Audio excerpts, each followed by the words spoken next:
bienvenue dans notre édition spéciale 751 News. Aujourd'hui, les consommateurs demandent toujours plus de personnalisation. Des voitures aux vêtements en passant par les maisons, ils veulent pouvoir ajouter une touche personnelle. Et cette tendance est en constante augmentation. Il est déjà possible aujourd'hui d'acheter une paire de chaussures de sa marque préférée en la faisant personnaliser à son nom et dans sa couleur favorite. Mais qu'en sera-t-il demain? Quels seront les impacts sur l'industrie, sur les directeurs d'usines, sur les responsables de production et leurs collaborateurs? Les produits coûteront-ils plus cher demain? Faudra-t-il créer de nouvelles usines? Et tout de suite, découvrons cette tendance et ses effets sur l'industrie. Merci à notre rédacteur en chef, Eric. Mesdames et messieurs, merci d'avoir rejoint l'équipe Bosch Rexroth à l'usine extraordinaire. C'est peut-être une surprise pour certains ou c'est un sujet que vous connaissez tous. Dans tous les cas, quelle pourrait être la solution? Commençons par une pensée. Des millions de personnes, des millions d'envies différentes. Vous voulez peut-être un vélo personnalisé? J'aime le rouge. Vous préférez les bleus? Et vous là-bas, vous rêvez des baskets personnalisées ou d'une voiture, une montre, un téléphone, un sac, un ordinateur portable, peut-être un drone? Et regardez, j'ai exactement 7 minutes et 51 secondes pour vous présenter notre vision de l'usine du futur. Allez, on y va. Alors, comment ça fonctionne en réalité? Quelles sont les conséquences sur les industriels? Imaginez que vous en produisez 500 en 4 jours. Mais le jour suivant, vous devez en produire 1000 en 4 jours. Comment faire alors que votre production est déjà à son maximum? Et si tout d'un coup vous recevez une commande pour un produit totalement différent et que l'usine est configurée pour la production précédente. En effet, c'est un défi. Alors, par où commencer? Mais tout d'abord, pourquoi parlons-nous en ce moment d'usine du futur? Et en quoi elle diffère de l'industrie 4.0? Les solutions Industrie 4.0 favorisent l'efficacité globale des équipements et sont centrées sur la technologie. Elles se concentrent sur la faisabilité et non sur le besoin client. L'usine du futur, elle, part du besoin client et en intègre toutes les évolutions. Elle s'adapte aux commandes personnalisées, standards, aux grandes ou aux petites séries, avec un changement d'équipement plus rapide et pour un investissement minimum. Comment pouvons-nous développer l'usine du futur? Venez, nous allons découvrir Now, Next et Beyond. Parlons d'aujourd'hui, Now. Quelles sont les performances de votre usine? Vos machines marchent-elles bien? Ou elles fatiguent ces derniers temps? Travaillent-elles à leur pleine capacité? Votre ligne de production est-elle efficace? Pour le mesurer, vous devez connecter votre usine, c'est-à-dire les machines, les personnes et les données. Voici une usine d'aujourd'hui qui produit tout ce que l'on veut, où l'on veut. Par où commencer? Pour ça, j'ai des amis à vous présenter, mais chut, ils dorment, ok? Commençons avec un capteur comme le XDK, notre messager. Il détecte la performance de nos machines et la transmet à notre data player, le Nexit.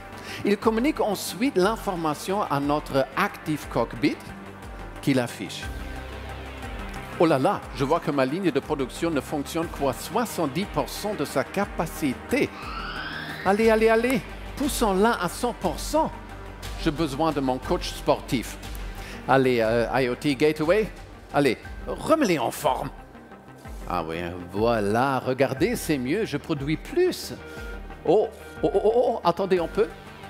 Qu'est-ce qu'il se passe? Je pense que mes machines n'étaient pas prêtées pour ça. Ouh là là, ok. On pourrait avoir un problème. Faisons simple. Je vais faire une mise à jour. Ouh là.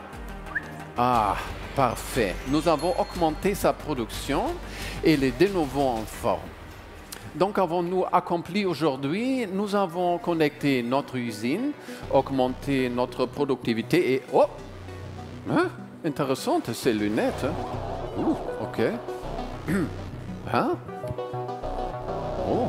Grâce à la maintenance prévisionnelle, nous avons identifié et résolu le problème rapidement.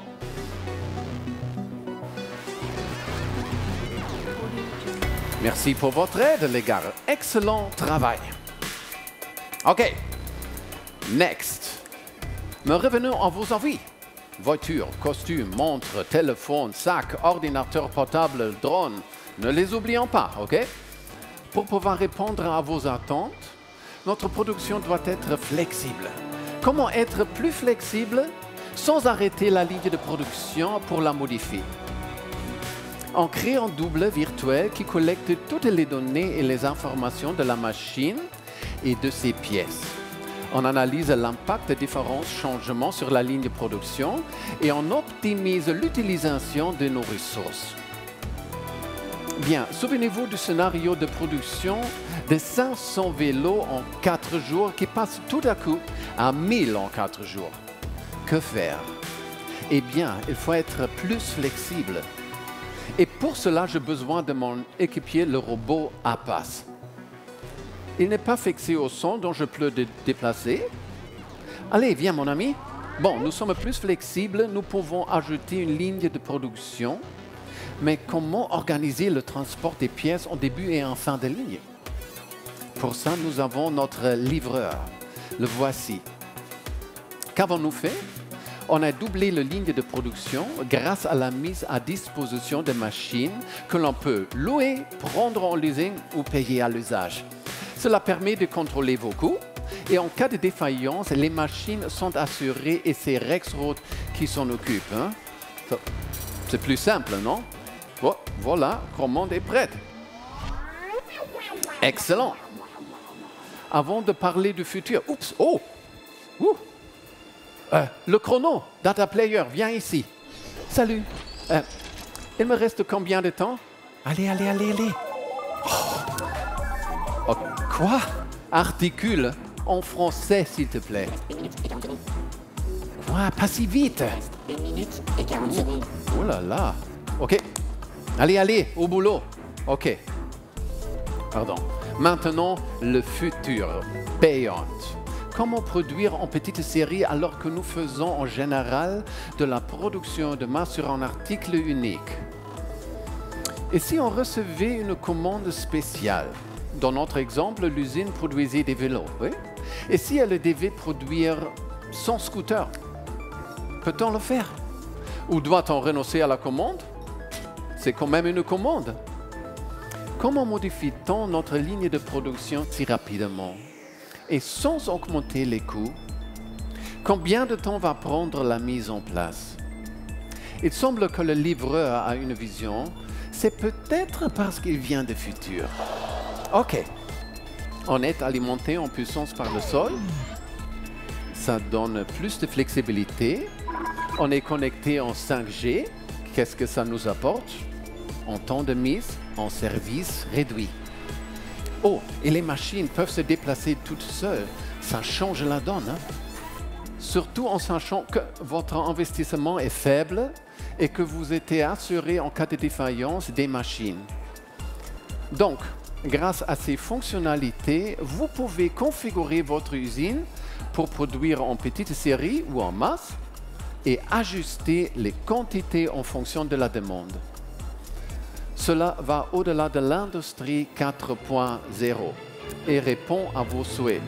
Et 751, on y est arrivé. Promesse est tenue. Vous vous demandez pourquoi 751?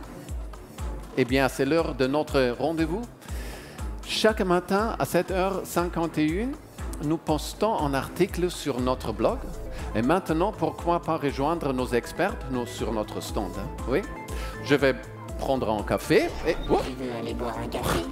Tu es encore là? OK. Il veut m'inviter à boire un café. Bonne idée. Allons-y. Passez une bonne journée à la découverte de l'usine du futur. C'est extraordinaire. Merci. Au revoir.